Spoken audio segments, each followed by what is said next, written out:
Bonjour, je voulais vous présenter le docteur Geblaoui qui travaille avec nous depuis presque 2 ans. Il est spécialisé dans la face et il réalise les rhinoplasties ethniques et les rhinos simples. Je vous ai fait une petite vidéo, un petit montage de témoignages et d'interviews du docteur qui vous explique en détail ses interventions. Alors, vous êtes contente? Plus que contente, plus que contente. Oh, il est beau, il est magnifique. Merci, docteur, pour le Très bien. travail. Merci Très pour bien. le travail. Il est beau, beau. Je ne m'attendais pas à ça. Très bien. Non, je ne m'attendais pas à ça. Quand je vais rentrer, je ferai une très belle photo et je vais vous l'envoyer. Très bien. On voit déjà, il est vraiment bien.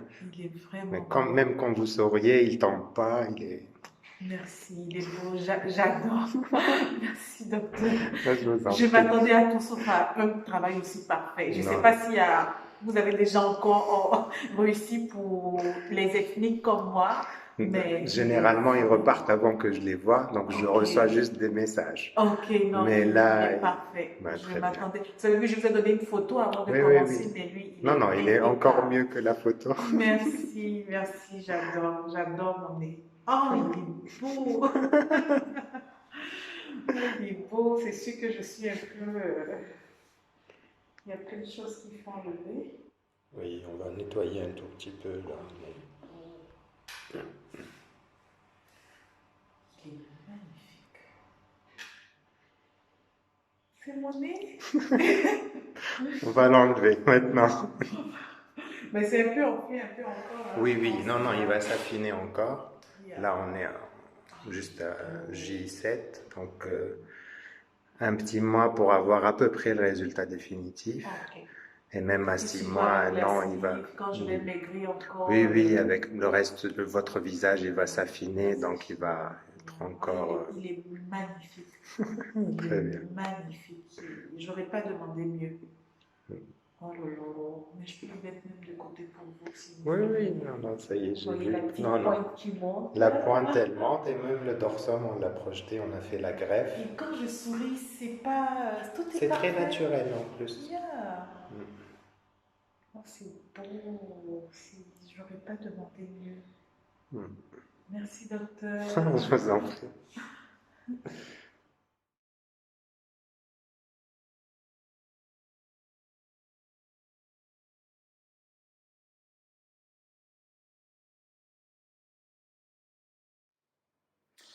Bonjour docteur Geblaoui, donc vous êtes chirurgien esthétique spécialisé en stomatologie et chirurgie maxillofaciale. Vous exercez en Tunisie. J'aurais aimé aujourd'hui parler de la rhinoplastie. Donc la rhinoplastie ethnique, simple. Qu'est-ce que vous pouvez me dire sur les différentes rhinoplasties?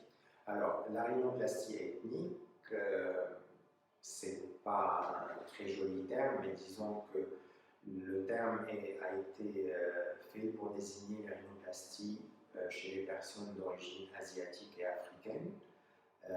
Chez ces personnes-là, généralement,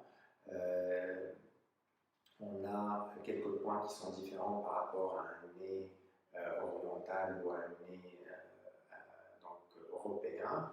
On a généralement, comme on a dit tout à l'heure, une arête, un dorsum qui est moins projeté. Donc, il faut, chez certains patients, reprojeter ce dorsum-là. Il faut généralement retravailler la pointe. On a une pointe qui est large et également on a des narines qui sont un peu épatées. Et généralement, la demande de ces patients-là, c'est d'affiner la pointe, de diminuer un peu les narines et de reprojeter le dorsum. Après, chaque patient est différent, chaque patient a une attente différente. On a les différentes techniques pour réaliser donc, ces différents gestes-là. On s'adapte par rapport à chaque patient. Et cette intervention dure combien de temps? Une rhinoplastie ethnique, c'est généralement 3 heures. D'accord. Très bien.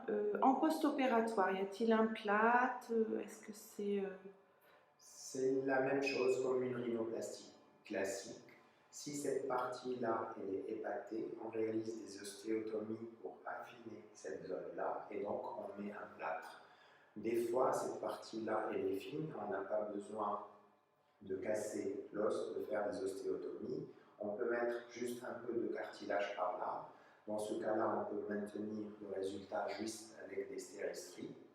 Quand on a besoin de protéger la zone pour ne pas avoir une mobilisation de ces greffes, on met un plâtre ou on met une petite attelle collée, mais c'est juste pour préserver le résultat et ne pas avoir une mobilisation de ces greffes. Très bien. Donc pour les patients qui ont peur de passer le pas, hein, qu'est-ce que vous avez envie de leur dire? Pour la rhinoplastie, Oui.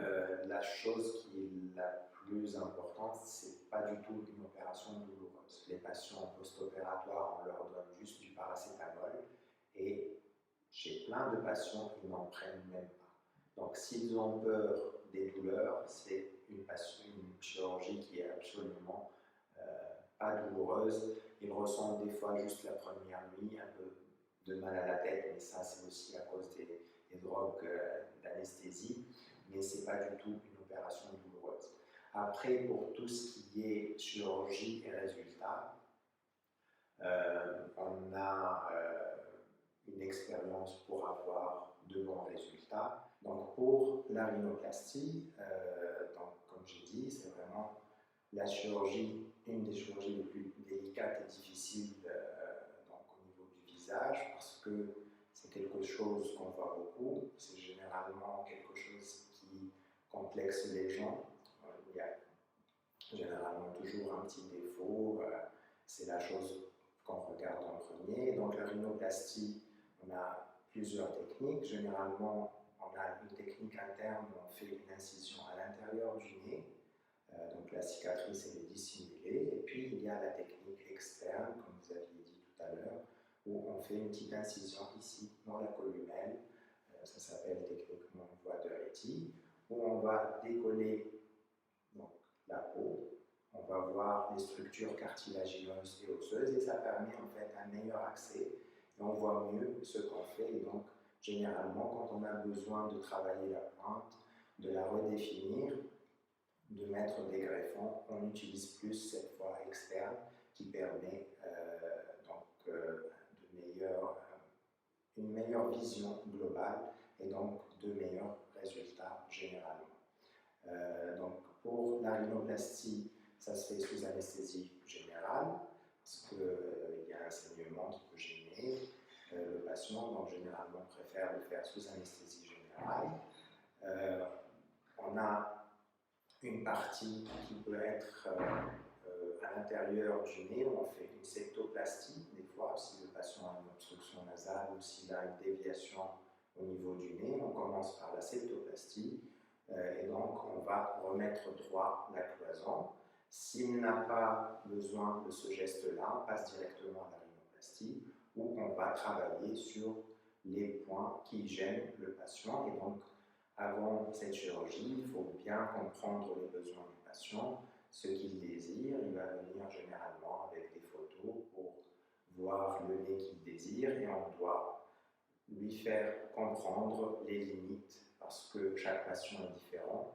La peau, elle est très importante dans le résultat et donc sur une peau fine, on peut obtenir de très bons résultats. Sur des peaux épaisses, on aura une moins bonne définition parce que la peau elle est épaisse et donc les structures qu'on va sculpter par-dessus, le cartilage qu'on va sculpter par-dessus, il va moins se voir et le résultat il sera moindre.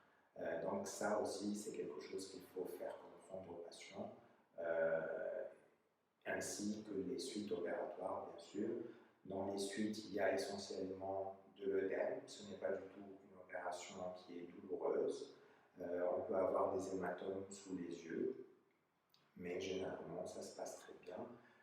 Dans les suites également, on peut mettre des mèches dans le nez, et ce méchage-là, c'est la partie qui est la plus gênante dans l'intervention. Depuis quelques années, j'essaye de minimiser l'utilisation des mèches en faisant un capitonnage au niveau du nez. Et à chaque fois qu'on peut éviter ce méchage, s'il n'y a pas un grand saignement, On essaie de l'éviter parce que c'est la partie qui gêne le plus donc, en post-opératoire. Et le plâtre est obligatoire? Le plâtre n'est pas obligatoire, il dépend en fait de l'intervention. Si on fait des ostéotomies pour diminuer la largeur de l'os, on a besoin d'un plâtre. Et ce plâtre-là, il va maintenir l'os dans la nouvelle position et il va également permettre de ne pas de protéger cet os contre un éventuel choc pour ne pas avoir de déplacement dans la semaine qui suit l'intervention. Parfois, vous me donnez un diagnostic avec une greffe osseuse. Qu'est-ce que c'est une greffe osseuse? Donc, des fois, dans les rhinoplasties ethniques, par exemple, on a besoin d'augmenter la hauteur du nez. Donc, on a un nez qui est un peu encellé.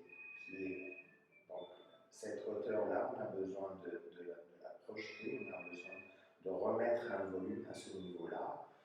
Ça peut être suite aussi à un accident, on peut avoir des encelures, et dans ce cas-là, on peut avoir besoin de greffes. Quand on peut faire des greffes, on essaie au maximum de mettre des greffes cartilagineuses. Donc, on prend du cartilage au niveau du septum nasal, on peut en prendre au niveau de la langue, donc c'est la partie arrière de l'oreille, on peut en prendre au niveau des côtes, des fois, parce qu'on a besoin d'un grand volume. Mais dans de rares cas, on utilise de l'os. Dans ce cas-là, on peut prélever même au niveau du crâne. Et ça, c'est plus dans les cas de gros traumatismes. Pour tout ce qui est esthétique, pour tout ce qui est rhinoplastie ethnique, c'est plus du cartilage. Très bien. Je voulais qu'on parle aussi de la rhinoplastie ultrason. C'est une dernière tendance, une dernière génération de rhinoplastie. Vous la faites, hein? Qu'est-ce que vous pouvez me dire sur cette rhino? Alors, la piezochirurgie, je l'utilise depuis une dizaine d'années. Donc, je l'ai découverte en France. C'était plus pour tout ce qui est dentaire, pour tout ce qui est ostéotomie mandibulaire. En fait, c'est une technologie qui est très séduisante parce que on coupe l'os en utilisant des inserts qui ressemblent aux inserts de détartrage. C'est la même technique que les machines pour faire le détartrage. Et donc, ces inserts-là, ils ont l'avantage de ne pas couper les tissus mous, les nerfs. Et donc, quand on le fait avec une technique classique, il y a des scies, il y a des ostéotomes, et donc on coupe l'os avec un marteau et un burin pour schématiser. En faisant cela, la découpe, elle n'est pas très précise. En plus, il y a des fractures qui irradient et qu'on ne peut pas voir, ça se fait de toute façon à l'aveugle. Pour faire l'ostéotomie latérale, on met un ostéotome ici, et puis on coupe cet os-là. Quand on le coupe avec la technique classique, il y a des petites fractures qui peuvent irradier, parce que c'est un os qui est très fin, et d'où l'importance des œdèmes et l'importance des hématomes suite à cette technique classique. Quand on le fait avec la technique ultrasonique, en fait, la découpe, elle se fait avec un insert qui fait moins de 1 mm, et donc on coupe là où on veut, sans fracture qui peut irradier ailleurs, et donc c'est très précis. Ça ne chauffe pas parce qu'il y a une belle irrigation. Les suites sont beaucoup plus simples puisqu'il y a moins d'œdème, il y a moins d'hématomes, et donc c'est vraiment une technique qui est vraiment idéale quand on peut se le permettre parce qu'il y a un petit surcoût dû à l'utilisation de la machine et de ses inserts. D'accord, mais elle est conseillée pour tout le monde. Elle peut être faite sur toutes les rhinoplasties. Il n'y a aucune limitation. Pour enlever la bosse, on peut utiliser une râpe classique, c'est mécanique. Avec l'ultra-incision, on peut le faire. C'est juste un instrument différent qui permet d'avoir au final les mêmes résultats, mais avec des hématomes moindres et des œdèmes moindres et une meilleure qualité de cicatrisation puisque l'os il a été moins traumatisé. Merci beaucoup, docteur. Je vous en prie.